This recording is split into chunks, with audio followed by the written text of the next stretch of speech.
All right. Good morning. Oh, wait. Sorry. Good morning, or afternoon, or whenever you're watching. I guess this is a video. This is a video that goes over P5. It's our next set of prerequisite things we're looking at. And three things we're looking at is I can solve equations graphically. I can solve quadratic equations. That I can solve quadratic equations means algebraically. So we're going to look at graphically and algebraically. And then I can solve equations by finding the points of intersection. So, my touch is not on. So the first thing we're going to look at is these three things that are all basically the same thing. So if A is a real number, any real number, so it could be 2, 5, 7, it could be 3.6, it could be fraction, it could even be a square root, okay? Square roots are irrational, but they're still real, okay? So A can be any real number that solves the equation f of x equals 0. Then these three statements are equivalent. They basically all mean the same thing, okay? The number A is a root or solution of the equation f of x equals 0. That makes sense if I give you this equals 0 and say solve for x, right? Well, x equals this is your solution, but there is another name for it of a root. The second thing that we have here is the number A is a 0 of y equals f of x. Okay? So same thing. The only thing that's different here, I'm going to highlight this part too. Let's do it in blue. How the question is asked is different, right? So this is, you'll have some x squared plus 2x plus 5, whatever, equals 0. And here you'll have y equals x squared plus 2x plus 5. Or you could also say f of x equals, right?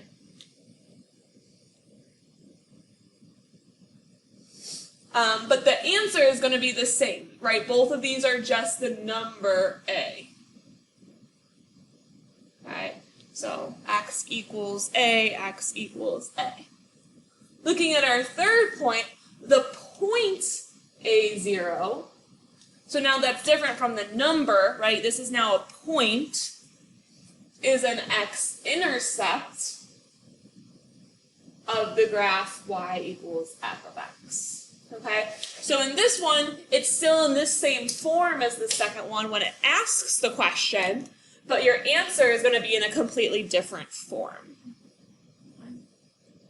So as we do these examples, we're going to see, I'm going to ask the questions in different ways so you can see how that works, but we're also going to be reviewing a lot of our quadratics while we do that. So our example 1 says solve x squared minus x minus 20 equals 0. Okay, so again, when we're solving quadratics, one of the first methods we always try is factoring. All of these examples, we're going to be doing a review of factoring. So the first thing I'm going to do is I like knowing what my coefficients are, since we use our coefficients to do our problem. So, just make sure I have this in front of me. Remember, when there's nothing in front, it's a 1. So we get 1 x squared. Same thing here, since there's no number in front, it's minus 1x. I put the minus in the color as well because it's like negative 1. And then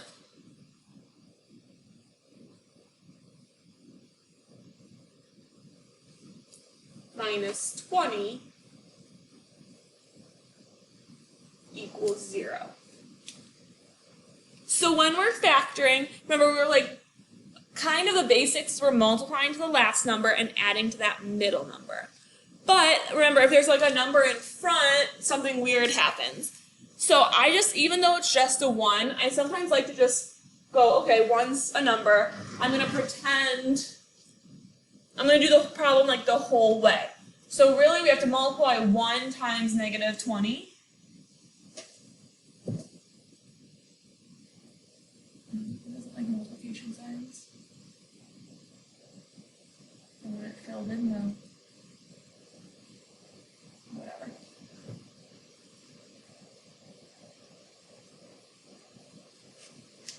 One times negative 20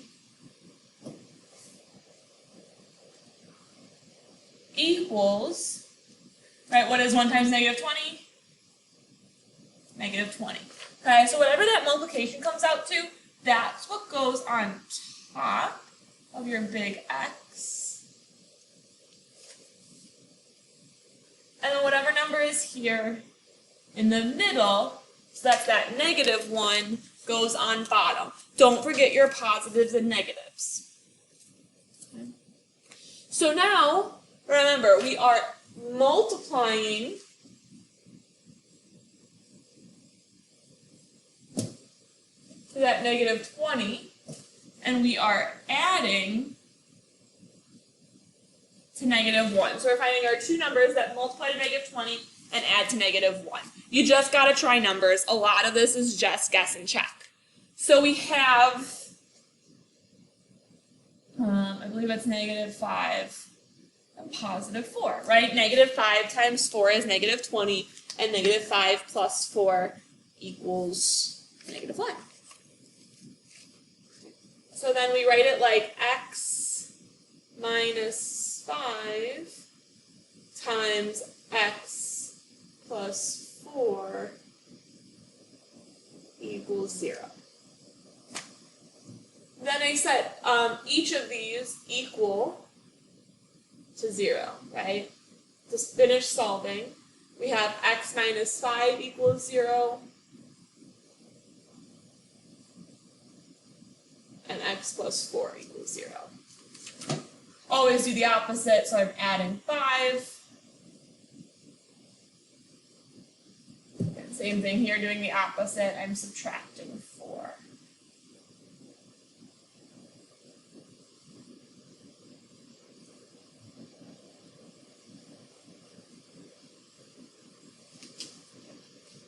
Okay, so again, these are, right, since it asked me to solve, I would consider those solutions, and that's how we write solutions. X equals something.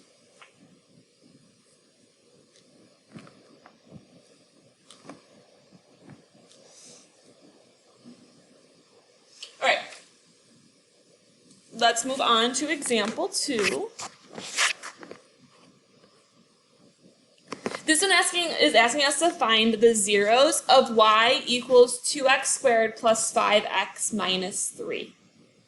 Okay. Well, if we look back up at the top, if I'm trying to find zeros, it's equivalent to the solution of that f of x equals 0. Okay? So this is just another way of asking the same question. So I'm going to start it the same way. I have 2x squared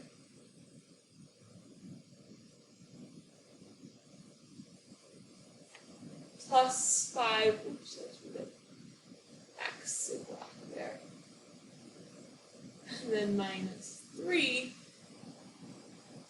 equals 0. So I changed the form of the question just a little bit so that I have, so it matches how I know to solve.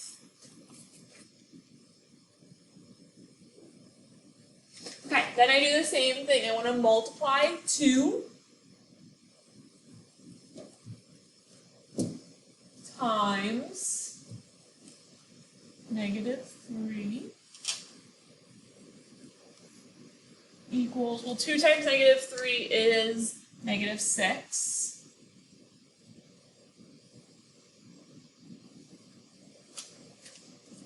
And then the number in the bottom is that positive 5.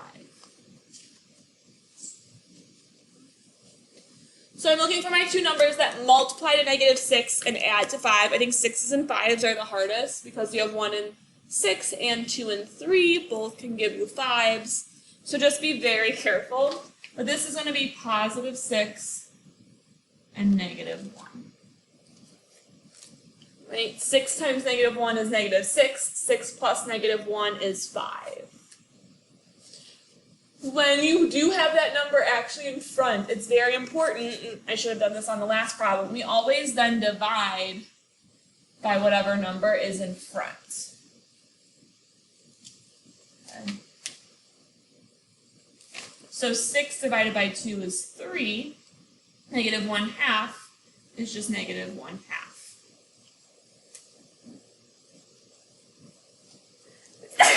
Bless me.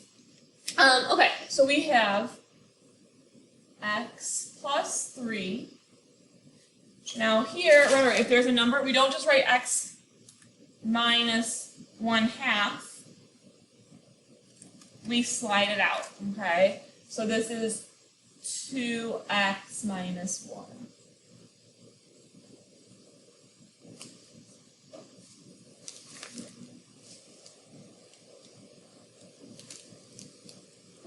Now again, we just have to split them up.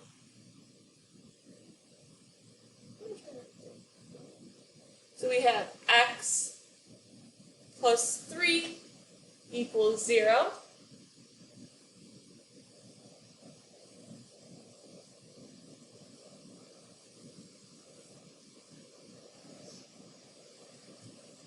Same thing, we have 2x minus 1 equals 0. I'm going to add 1.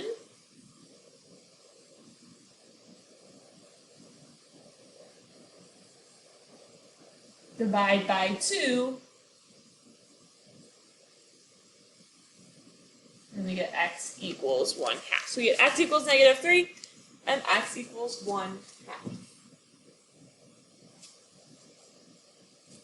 And again, these are now, since it asks for it, these are our zeros. Okay, again, they are in this, the answer is in that same form. It's still an x equals. Okay, but it's now considered a 0 instead of a solution. Okay, so that's it for that one. Our example 3, we're finding the y-intercepts of 9x squared minus 16. So, finding the x-intercept, okay, I think so. So again, if we go back up here, again, finding your x-intercepts is the same as everything we've done. So this is just asking this question in a lot of different ways, but really doing the same thing. So we have our first is 9. It's our first coefficient. X squared. And then if you notice we don't have a middle coefficient, this minus 16 is our what we would consider our third coefficient. Okay? So remember, when we're missing that middle coefficient, really what we're looking at usually, since if you remember this from last year, it's called difference of squares.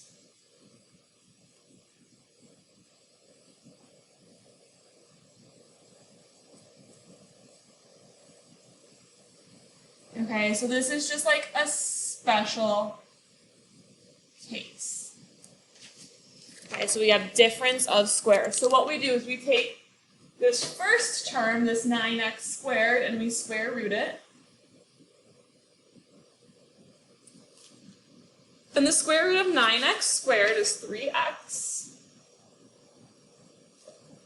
And then we take the square root of 16.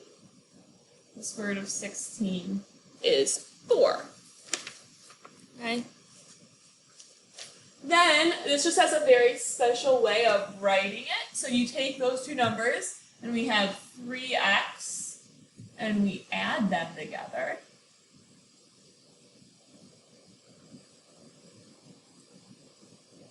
And then we take those same two terms, and we subtract them.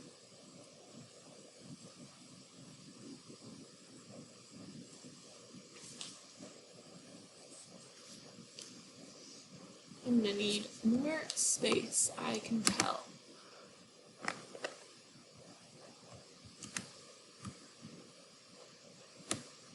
Let's do that. Okay. Okay, so then now that we have this is again still equal to 0. And now we do the same thing we've been doing, right? We want to split them up. So we have 3x plus 4 equals 0. I'm going to subtract 4 from both sides.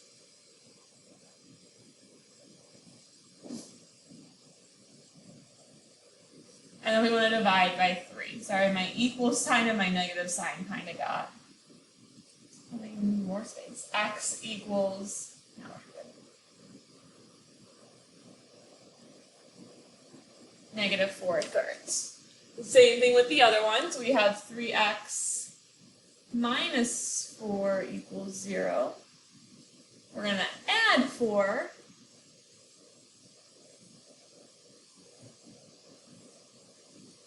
Divide by 3.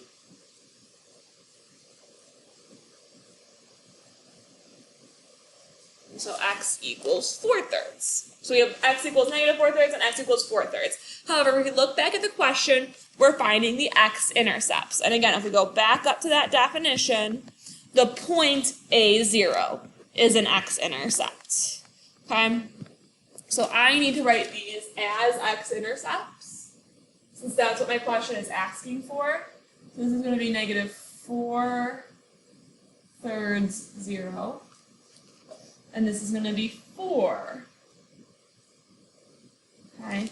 Again, preparing you guys for AP test, something like this is super important, right? That like an AP test will definitely take points off. So you want to kind of get used to making sure you know what this question is asking for and how it wants you to write that answer. All right. Doesn't scroll. Okay, example 4. Identify the roots of 3x squared minus 24x plus 45 equals 0. I'm going to need more room here too. Oh, next I just moved this one down. Okay, we'll move that down in a second. So we have 3x squared minus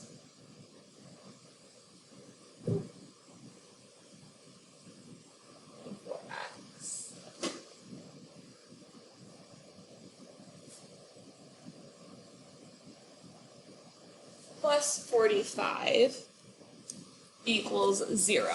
Okay, so again, getting those colors in there.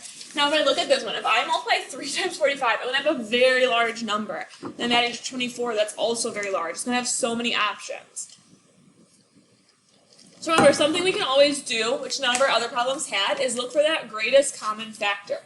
If I look at these numbers, 3, 24, and 45, all of those numbers are divisible by the number 3.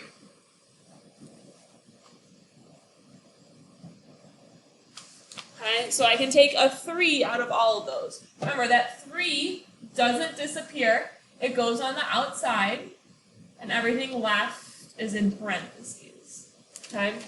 So 3 divided by 3 is just 1 x squared. Negative 24 divided by 3 is going to be negative 8x. And 45 divided by 3 is 15.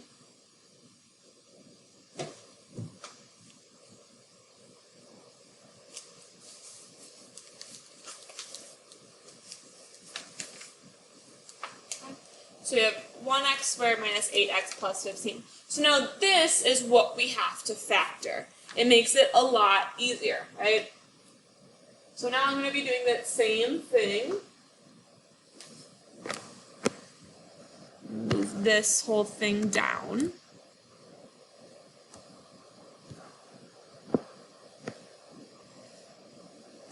So I'm going to multiply 1 times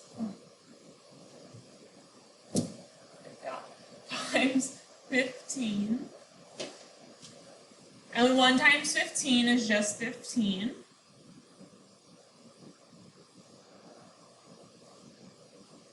And that negative 8 is going to go down the bottom. Okay. So again, we're looking for our two numbers that multiply to 15 and negative 8. Well, that's going to be negative 5 and negative 3. One thing to remember while doing these is that if you put negative 3 and then negative 5, you're still correct. The order can be flip-flopped, right?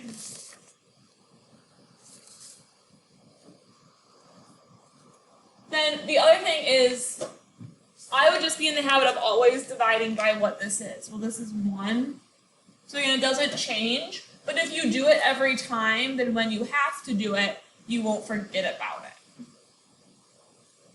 Okay, so they don't change because that number is just 1. I'm still going to put this 3 out on the outside. And we have x minus 5 and x minus 3. I'm going to pretend that says x minus 3. Okay, now I have 3 things being multiplied. This 3 still counts. So I want to make sure I have 3 equals 0 is actually my first thing. So here's the question. Does 3 equal 0? No. Okay, so a lot of times if it's just a number out there, it's just nonsense. That's what I say. That's nonsense. Which is an actual thing like mathematicians use. I write it in proofs for my grad school all the time. If something like is clearly not true, you write like, which is nonsense, so we ignore it, or whatever. That's the same thing we're doing here. This is nonsense, so we don't have to worry about it. These ones, however, we have x minus 5 equals 0, right? I can find an instance of x where this is true. If I add 5, we get x equals 5. And then I have x minus 3 equals 0.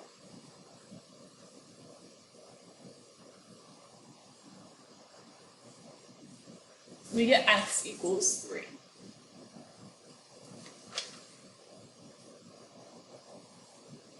And now these, since that's what it was asking us for, are roots. And again, roots are the same as like solutions. Okay, so we again leave them as x equals. The only one we don't leave as x equals is our intercepts. Okay, last thing is solving x squared minus 3x equals 12 minus 3x minus 2 graphically. I'm going to pull up Desmos. So again, that's really what we're going to use for our graphing calculator.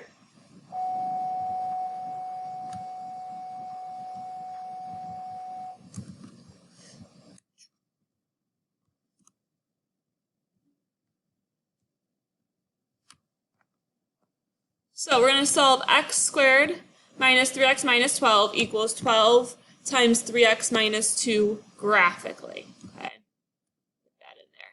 So how do we do that? We'll open our graphing calculator. So our first step is to graph the left side. By left side, I mean the left side of the equal sign.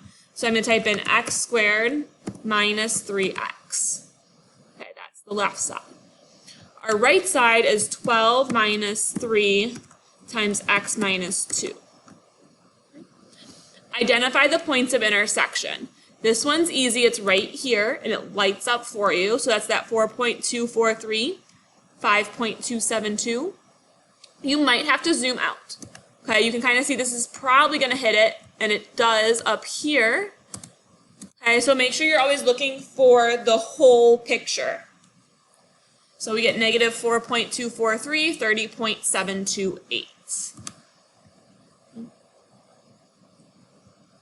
And that's the other point. So again, since it's solutions, solutions are of the form x equals. So these are points, but I don't care about this y value, okay, because there really isn't a y here. So our solution is x equals 4.243 and x equals negative 4.243. All right, that is it for our second part of our prerequisites for this first unit. If you have any questions, remember you can message me, email me, any of that, come in for office hours. Otherwise, go ahead and work on the homework for this section.